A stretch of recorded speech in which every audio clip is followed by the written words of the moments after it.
Hello and welcome everybody to this flight to the moon. We have a slow intro and we have a swing part, and the whole thing is in A minor. Hardly any black keys. That means it's well playable and we can get a lot of sound out of it, and I think you will like it. Now, quit smoking, fasten your seatbelts, taking off right now.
Welcome to my help for Fly Me to the Moon.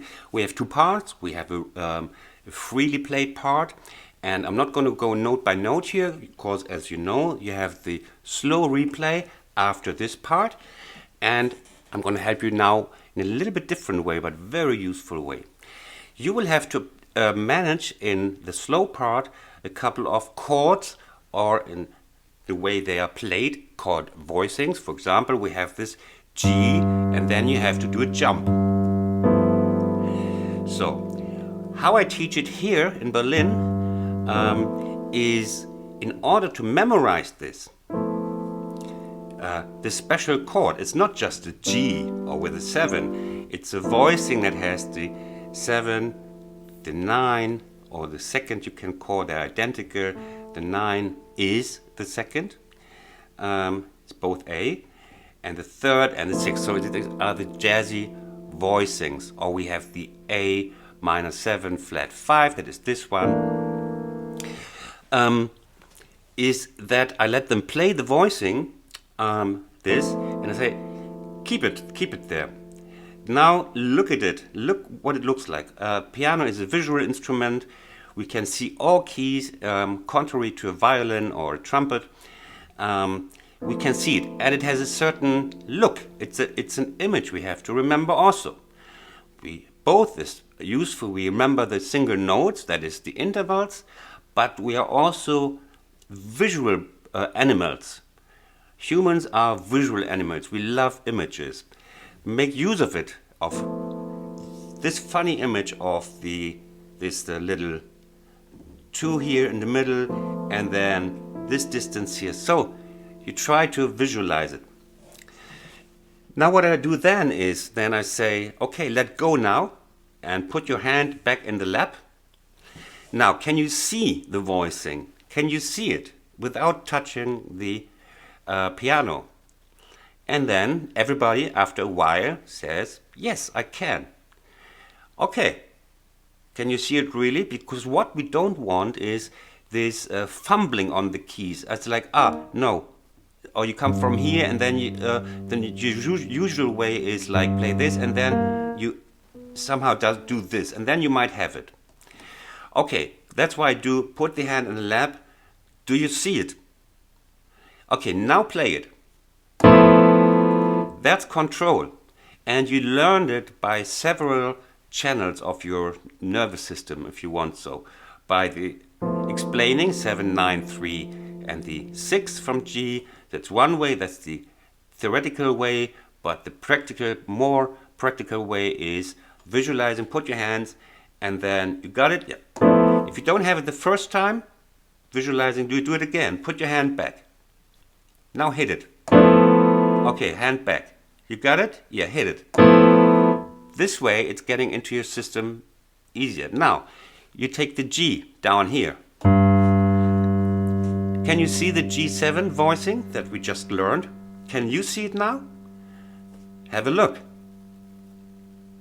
So I play this, but my heart and my eyes is not staying here for the rest of my life, because I know I'm looking forward, what is coming.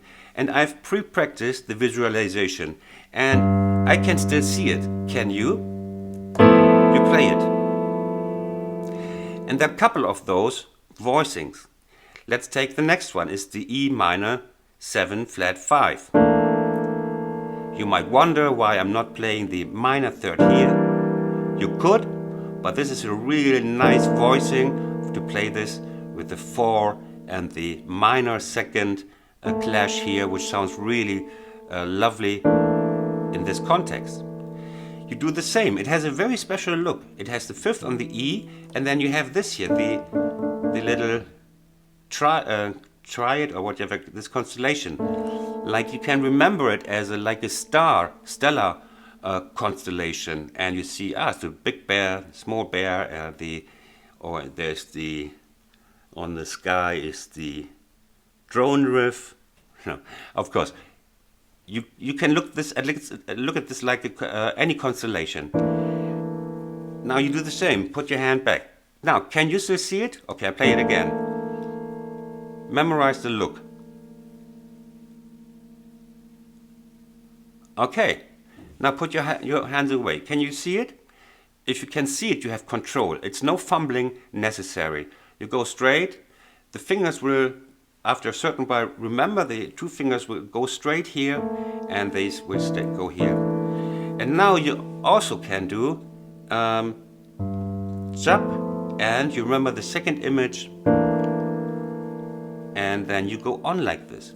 This is a really excellent technique to visualize complicated chords and to find them and have control over them. So you just go on with those chords. After that, the thing is pretty simple. The slow bit is pretty simple. After you manage to read those voicings. The right hand is really easy to read. You know all what the 16th notes are, and it's played freely anyway. So you can move straight on to the swing bit, and so we have this. Where is it? Yes, no, one more thing to the slow bit. Here we have this. Yeah, it's fabulous. This is only possible because it's in A minor, because we don't have any black keys. So you can just go up, take this claw 1 and 5, and you just move either downwards with 1 5. That's fine. If you use the pedal, you gotta and you just move on with 1 5. In the score and the sheet music, I did it a little bit more how my classical teacher would show it to me, that we can always tie off 2 of those. 1 5, 1 4. We can tie the outer voice here. But if I played it fast, I would probably also take 1 5. So we have the advantage in A minor of doing this really nice thing. Again, first you have to, so that's easy in the right hand. Yeah, you have this. Beautiful. But it's not an easy left hand. So I put the difficulty, here it's easy, so I could do something nice in the left hand, and we again have the A minor and a voicing to learn. So you learn this left hand absolutely separately if you want to succeed. You do, yeah, I know this A minor chord, I just learned it the way I told you, like lap, zack. Then you learn the D minor. Yeah, I got it. D minor is this, D minor, this, D minor, this, D minor is this. And then you do G, and you do G, and you do this. And you see it, you see everything all of a sudden. So, and then the whole thing becomes quite well playable. Also because it's slow. You know all this, you see the chord. Yes?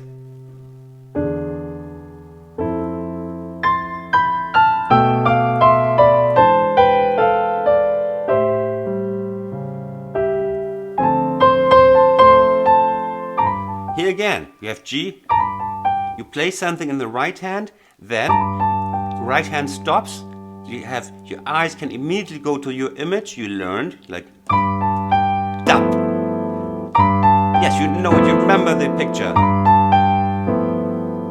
Then you remember this one. Yes? Where was I? Okay. You learned all the left hand separately before. Now we go to the swing part. And we have this. I stole this, I think it's from the I know it from somewhere. Maybe Frank Sinatra, maybe Oscar Peterson, but I stole it, I must admit.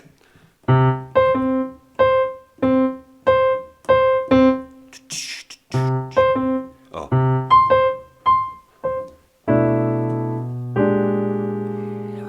We have to talk about the walking bass here. It's a lovely piece if you go into the swing from the freely played, the rubato version, and then you start to swing.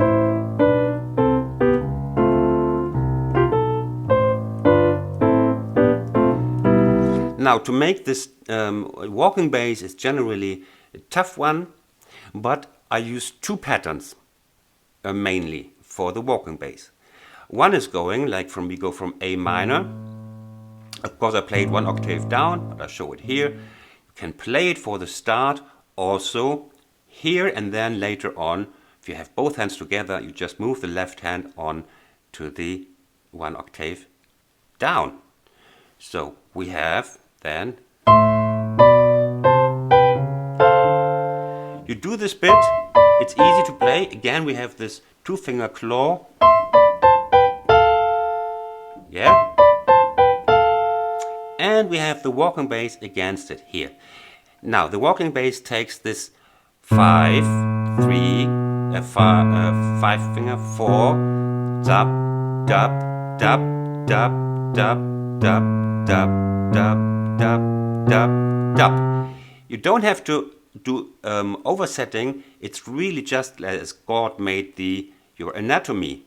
Like second finger, it's just perfect. Everybody can play without thinking. Close your eyes, really close it, and play this after you learn it or had a look at this. You know, you can play it blindly. D minor, then you go to a G. Now you do the same. So after about 10 minutes you will be able to play the left hand blindly. I promise it to you, because there's no other way. It's just always the next note. You go down, you are now on G. Again the next note. Chromatically, this is the bit you have to remember. So now comes the one of the hard bits. You have to do it's not that hard, but left hand has to follow. So you have to do this little bar separately, that you get this jump right. Then let's look at the walking bass from here. We have, just look at the left hand. The chord is F. It's really just the F chord notes, back and forth. So I use two mechanisms here mainly. It's the one I showed you first, this in small steps, in half tone and whole tone steps.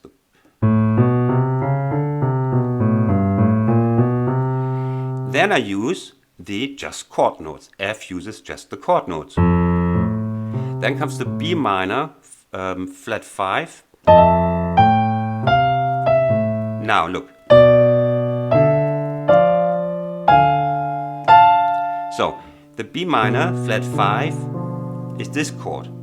B minor, minor third, flat 5 is here. I also just play the chord notes. So we have this F bit, then the B chord notes. Now I walk down from the E. Here, again the next note is working wonderfully. And then we have this octave. And would you believe it? It's again now the D minor. Well, of course, as I said, it's down here. It's again the same thing. From D minor to G is also first mechanism, the small steps. Yes? Now is the one moment where you have to let go and reorient your hand, because we have to do the 5 on the E. But then it's again mechanism number 1.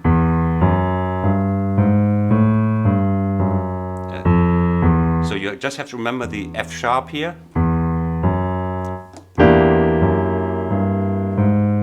And it walks down again. Mechanism number 1. The voicing in the right hand you practiced before with this thing.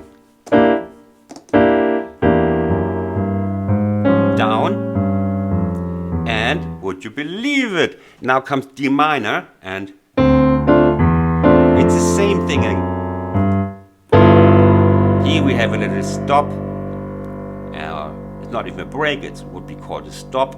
Like again, mechanism number 2 and number 1. Small notes, octave, and yes, this here you learn again after the method I showed you. And it's not a mystery anymore after that. And then now the bass now stays the same, so you have internalized this. It's the same.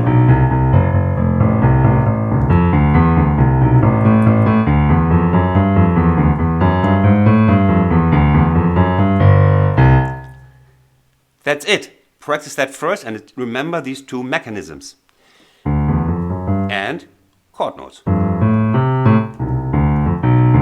We have a look. So the right hand, now that you've learned a bit of it, can do a little variation on the melody.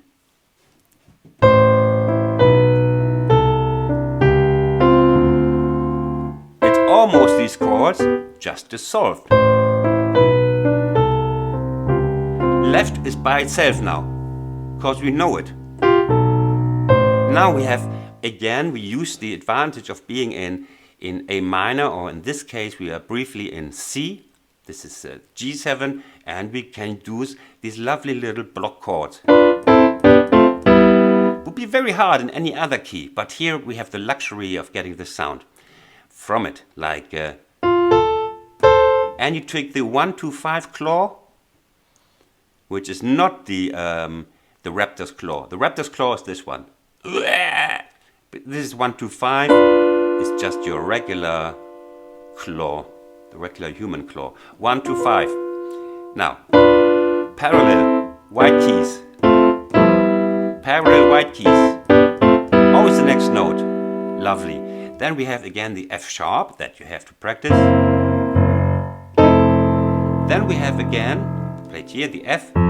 Chord notes, left hand, mechanism number 2. And you just go on like that, and then we have the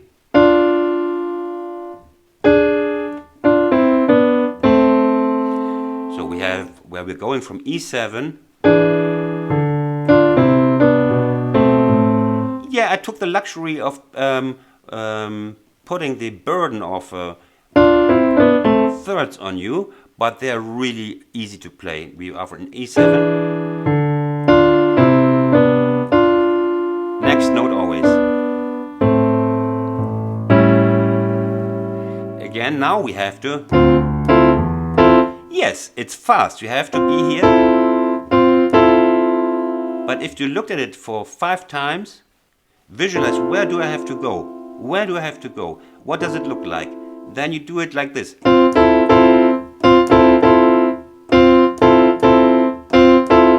Then you add the mechanism number 1.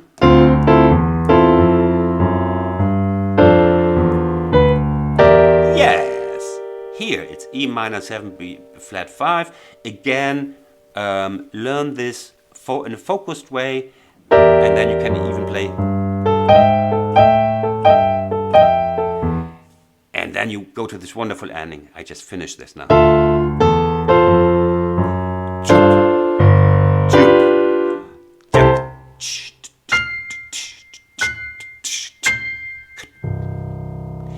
Don't even, if you buy the sheet music, don't even bother to read and to find out 8 down. It's just the lowest C. The lowest C. That's a very unacademic description for a piano teacher. Just play the lowest C you can get on your piano. Just if you have a small Casio, that's problematic, but that won't sound good anyway. So, just this one. 1 and 2 and 3 and 4 and 1 and 2 and 3 and 4 and 1 and 2 and 3 and 4 and 1 and 2 and 3 and 4 and 1 and 2 and 3 and 4 and 1 and 2 and 3 and 4. Thanks for learning this beautiful tune. I think the key of A minor and the bits in C allowed me to do a tutorial that is nice, a version, an arrangement that is nice. It has for the level of difficulties, it has a lot of sound. So I tried to exploit as much as I could, and I believe many can play it.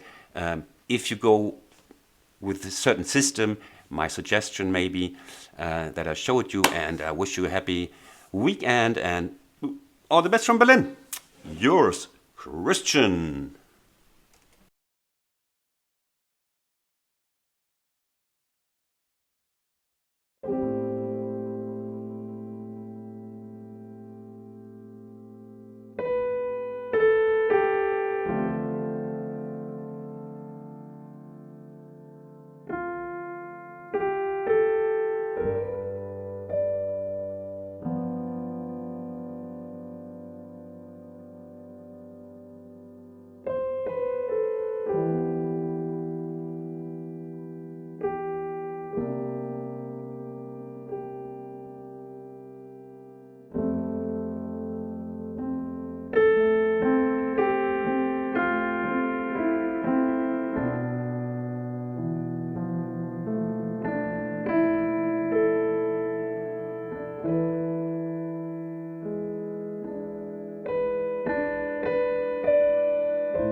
I hope you liked my video and that you learned something. Now you can subscribe.